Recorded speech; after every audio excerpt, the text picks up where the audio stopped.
იცოდით, ბაზალეთის ტბის მიმდებარე ტერიტორიაზე არაბული დასახლება რომ შენდება.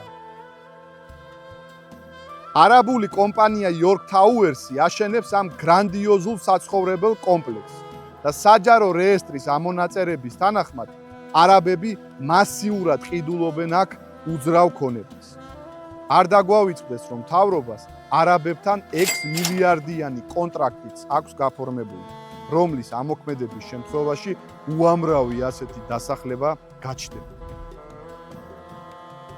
საქართველოს ხელისუფლება წლებია უკიდურესად უგუნურ და საშიშ პოლიტიკას ატარებს საიმიგრაციო და სამშენებლო სფეროში, რომლის შედეგად ჩვენს ქვეყანაში მიმდინარეობს ადგილობრივი მოსახლეობის ჩანაცვლება და ეთნიკური ბალანსის შეცვლა. ჩვენ შევიმუშავეთ საკანონმდებლო პაკეტი, რომელიც ითვალისწინებს საიმიგრაციო და სავიზო პოლიტიკის გამკაცრებას. ერთად უნდა გავიტანოთ ეს საკითხი. ქართველები საკუთარ ქვეყანაში უმცირესობად არ უნდა იქცნენ. კონსერვატორების საქართველოსთვის